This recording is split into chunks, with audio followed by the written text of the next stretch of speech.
নমস্কার আমার সকল প্রিয় বন্ধুরা, সকলে কেমন আছো? আশা করি সকলে খুব ভালো আছো। আমিও বেশ ভালো আছি। আর এখন থেকে ব্লগটা স্টার্ট করছি।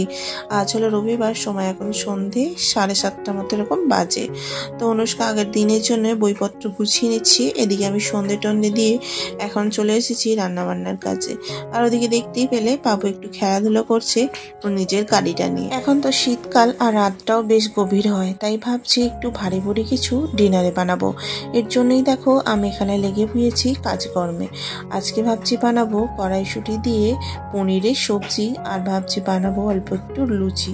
আর লুচি সাধারণত জানো তো আমাদের বাড়িতে হয়ই না, কারণ ওর বাবা সেইভাবে ভালোবাসে না। ওর না রুটিটা খেতেই খুব ভালো লাগে, সেই জন্য কিন্তু আমি রুটিটা একদমই করি আর লুচিটা একদমই করি না। তো আজকে ভাবছি অল্প একটু সামান্য লুচি আর পনিরের সবজি বানাবো। দেখো এখানে তোমাদের সঙ্গে কথা বলতে বলতে আমার কিন্তু পেঁয়াজ কাটা হয়ে গেল, আর সাথে সাথে দেখো আমি এখানে কিউব পিস করে পনিরটাও কেটে নিচ্ছি। আর সুন্দরভাবে কাটাকুটি থাকলে না রান্না করতেও খুব সুন্দর লাগে। আর এদিকে দেখো আমি কিন্তু মটরটা একটু অল্প করে সিদ্ধ বসিয়ে দিয়েছি, কারণ দুটো সিটি দিয়ে নিলে কিন্তু খুব সুন্দরভাবে রান্নাটা হয়ে যায়। আর এদিকে দেখো সিটিটা নামিয়ে রেখে এখন আমি কিন্তু পনিরটা ভেজে তুলে নিচ্ছি। হালকা করেই ভাজবো, বেশি ডিপ করে ভাজবো না, কারণ বেশি ডিপ করে ভাজলে না অনেকটা শক্ত হয়ে যায়, তখন আর খেতে ভালো লাগে না। আর এদিকে আমি দেখো ওই কড়াইতে তেল দিয়ে দিলাম, দিয়ে তার মধ্যে পেঁয়াজ কুচোটা দিয়ে ভালোভাবে ভেজে নিচ্ছি।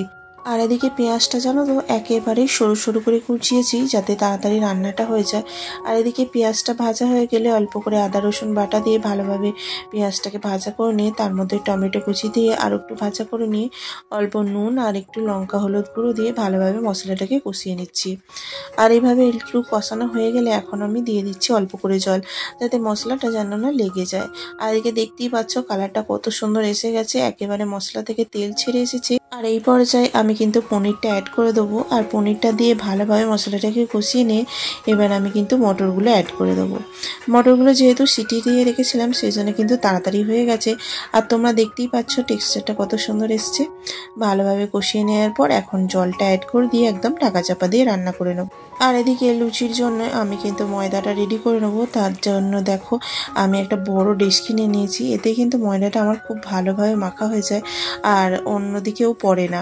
আর আমি এইভাবে দাঁড়িয়ে দাঁড়িয়ে কিন্তু সুন্দরভাবে ময়দাটা মেখে নিতে পারি, কারণ কিনা আমার অভ্যাসে দাঁড়িয়ে গেছে, সেই জন্য কিন্তু আমার কোনো অসুবিধা হয় না। এদিকে দেখো আমার সমস্ত ময়দাটা মাখানো হয়ে গেছে, আর ওর ওপরে অল্প একটু তেল ছিটিয়ে নিই, যাতে কিনা আমার লুচিগুলো একে অপরের সাথে লেগে না যায়। আর এদিকে দেখতেই পেলে আমার সবজিটা হয়ে গেছে। এখন ওর মধ্যে অল্প একটু পনির মশলা আর একটু চিনি দিয়ে দিলাম, যাতে টেস্টটা ব্যালেন্স হয়ে যায়। আর এদিকে দেখো আমার কিন্তু লুচি ভাজাও শুরু হয়ে গিয়েছে। আর এদিকে আমি কিন্তু একা হাতেই সমস্ত কাজ গুছিয়ে করে নিতে পারি, সেই ক্ষেত্রে কিন্তু আমার কোনো অসুবিধা হয় না। প্রথম থেকে যেহেতু আমার অভ্যাস হয়ে গেছে সেই জন্য কিন্তু আমার কোনো অসুবিধা হয় না। আর এদিকে দেখো গরম গরম কড়াইশুঁটি দিয়ে পনিরের সবজি আর গরম গরম লুচি একেবারে রেডি।